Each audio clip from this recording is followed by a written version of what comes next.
Let us have now Rotor Talks. Hello guys, I'm back at Tito Yung's channel. If you can remember, yung last topic natin na diniscuss is about the braking system of a bicycle. Ngayon, discuss natin yung rotor. One of the parts of the braking system is yung rotor. Okay? As we go along in our discussion, please don't forget to subscribe in this channel so that you will be updated and know other important things regarding cycling. So first of all, I will let you see the actual rotor. For those who are enthusiasts or bikers or cycling enthusiast or yung mahilig mabisikleta, siyempre alam nila yung rotor. For the beginners, maybe hindi nila alam kung saan ba yung rotor dito sa part ng bisikleta niya. Ito yung closer look ng rotor sa isang bisikleta. And also for the non-enthusiast of cycling, at least you will know kung ano ba yung itsura ng rotor. Ano ba yung rotor? Ito, meron akong sample dito na ito yung tinatawag na floating rotor. Floating rotor. Medyo makinang yung kulay niya kasi ito yung tinatawag nila yung bago ngayon na wheel slick, parang rainbow type color. Ganda, no? Wheel slick rotor. By the way, yung mga rotor na yan may mga different sizes yan, depende sa application, ranging from 145 mm, 160 mm, 180 mm, 203 mm, saka 205 mm. Malalaki. Itong in-example ko sa inyo kanina, ano siya 180 mm rotor. Meron ako dito mapakita na mas smaller ng konti sa kanya, 160 mm naman. Ito, 160 mm rotor to. Pareho sila ng kulay, yung rainbow type oil slick na floating rotor. Siguro ipapakita ko na rin sa inyo yung malaki para may idea kayo kung may malaki pala sa kami maliit sa mga rotor. Kala ko isang size lang yan, sabihin. Ito malaki to, napakalaki to, 203 mm na rotor to. Laki malaki no. Laki siya 203 mm. Usually ginagamit sa mga downhill ito. Okay, now let's talk about the comparison of 160 mm rotor and 180 mm rotor. As yung previously na sinabi ko, usual na ginagamit aside doon sa mga ranges na 145, ano ba yun, 160, 180, 203 saka 205. Ang usual na ginagamit is 180 saka 160. So ang ano natin ngayon, discuss natin ngayon is ano yung pipiliin mo, 160 or 180, no? Ito, ano yung pipiliin mo, 160 over 180? Ano yung pipiliin ko?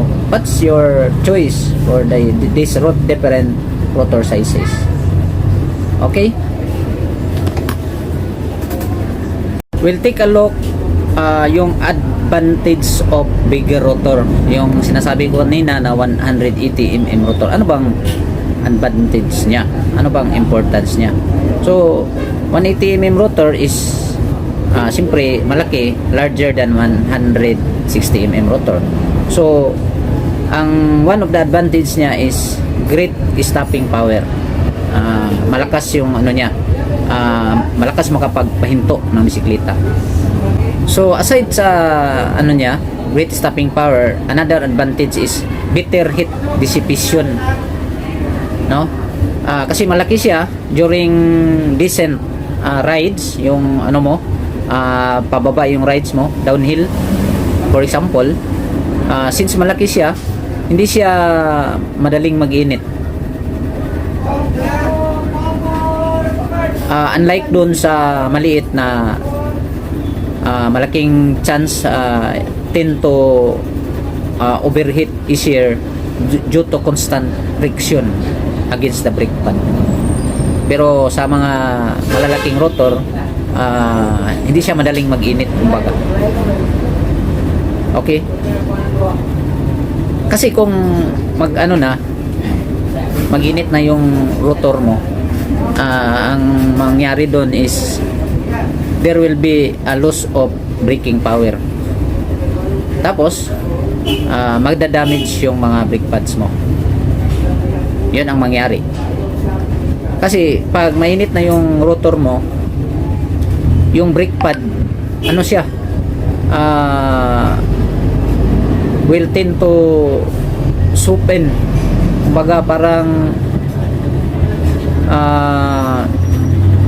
tawag nito, the hot rotor will tend to soften the brake pads, madamage yung brake pads mo. Okay.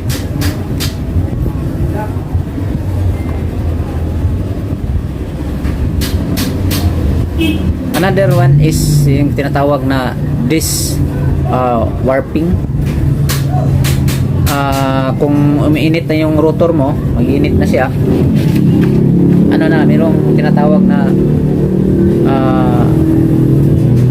warping, yung process, yung surface ng rotor become uneven, rubbing against the form pads. Kasi sinabi na mag-init na yung rotor mo, masisira yung brake pad. So itong surface ng rotor masisira din, yung sinasabi na warping. So parang ma-deform yung surface ng rotor, which is doon didikit yung brake pads.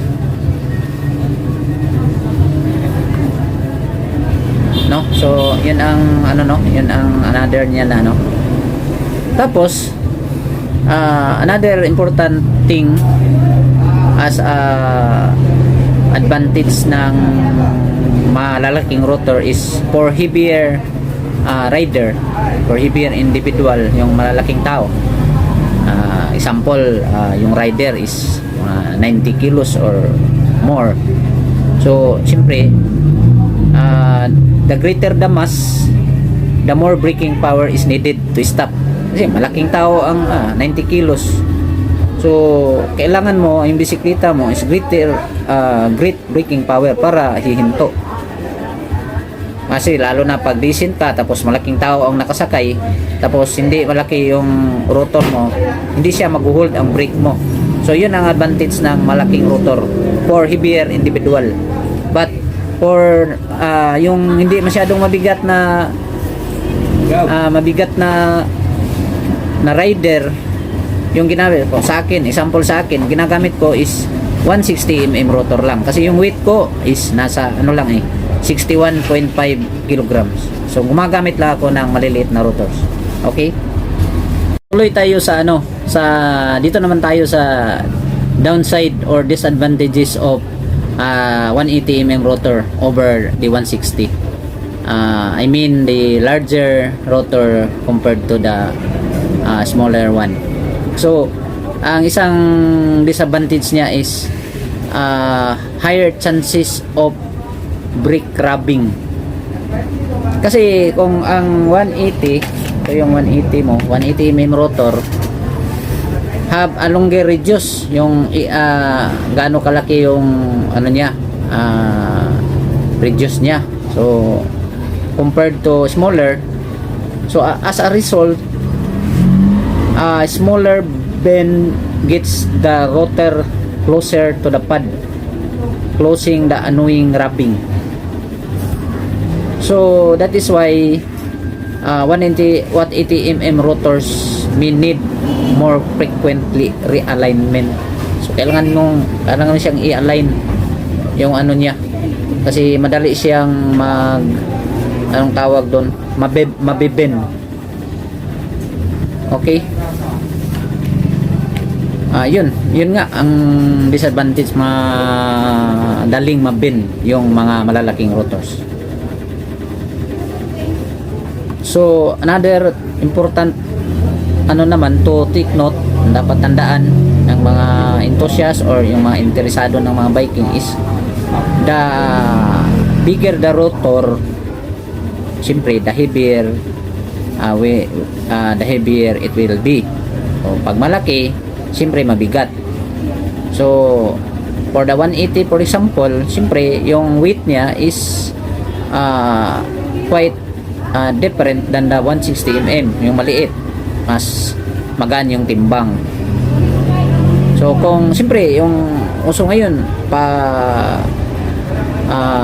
para light ng I mean kung sino yung magaan na bike, siya yung mas maganda. So kumbaga hindi pa bigatan, no, hindi pa bigatan. So as much as possible gusto mo lightweight yung bike mo. So kung gusto mo lightweight ang bike mo, gamit ka ng mga smaller rotor sizes. Okay, now proceeding to the advantage of the 160 na naman. So siyempre maliit, cheaper in price. So in terms of cost, makatipid ka. Siyempre gamit ka ng mga maliliit na rotor kasi ano din siya, hindi siya mahal. Yung malalaking rotor siyempre malaki, mahal yun. So in terms of cost, it is cheaper to use the smaller rotor like 160mm. Tapos second is no need for adapter. Pag 160mm ang ginagamit mo, hindi ka naman na kailangan ng adapter para magko-connect doon sa sa caliper. By the way, para ano nyo, may idea kayo sa adapter, ito yung adapter. Ito yung kung 160mm yung rotor mo tapos gagamit ka ng 180mm, gagamit ka ng adapter. So another cost na naman to, yung adapter. Pero pag mag-retain ka ng 160mm, siyempre wala ka nang gagamitin na adapter. So that will be a cheaper choice. Okay? Niya medyo maliit. So it takes a larger bin to experience the brake rapid. So lastly, most important is in terms of lightweight. Dito na naman tayo papasok kung yung bigat na naman yung pag-usapan. So for smaller rotor, siyempre magaan yung bike mo pag gumamit ka ng smaller rotor. So lightweight. So I think hindi naman masyadong malaki yung diferensya. Sabihin nyo na magagamit ka ng malaki, 1 kilo na kagad yung diferensya. No, that is not the essence, no. But in terms of weight, siguro mga in terms of grams lang, a matter of grams lang yung diferensya. But if you use the lighter parts, example the rotor and the other parts na mas lighter, the total weight of your bike will also be lighter compared to nagamit mo yung mga mabibigat na gumamit ka ng rotor na 180 saka yung ibang parts mo mabibigat. So in summary, yung bike mo maging mabigat rin, di ba? So yun ang advantage ng 160mm.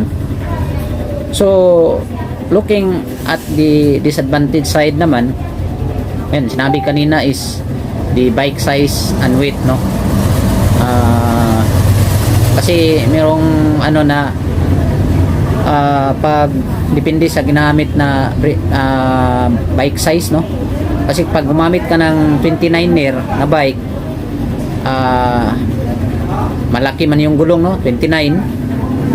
So ang rotational mass niyan kailangan ng extra talaga na stopping power. So ang usual na recommendation kapag ka 29 na yung bike frame mo, bike size mo, dapat gumamit ka ng 180mm rotor. Kapag ka 26 lang yung bike mo, yung diameter ng gulong, the rotating mass is smaller and doesn't always necessitate. So hindi na kailangan, kasi smaller man yung bike frame mo, hindi na kailangan ng more powerful brake. Pag malaki yung bike mo, 29er, siyempre you need to have a good braking system like using the 180mm rotor. Okay.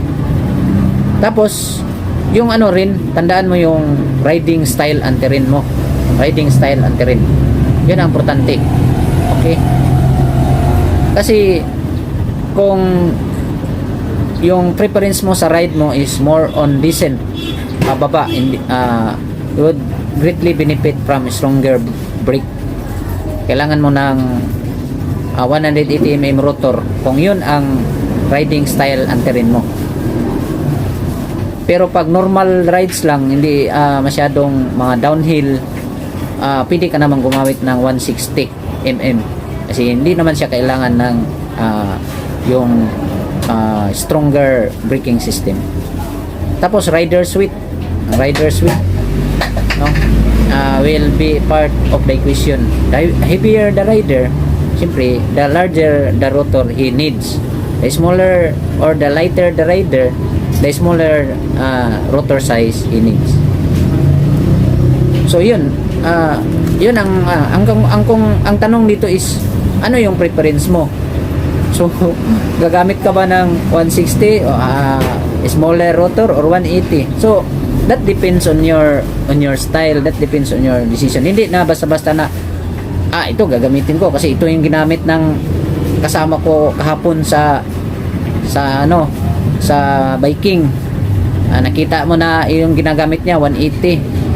Nag-meet lang kayo doon sa isang point. Hindi mo alam kung ano yung ride preferences niya. Nag-meet lang kayo, nakita mo yung bike niya, 180 yung ginagamit. Papalitan ko yung sa akin, gagawin kong 180. No, that's not the approach. So it depends on your choice, it depends on your budget. Saka maraming factors talaga na kailangan. So we will discuss that further, or any other inquiries or questions na nasa isip nyo, feel free to ask in the comment section. And siyempre, subscribe to my channel for more videos regarding this biking or cycling. Okay, thank you guys. See you again next time.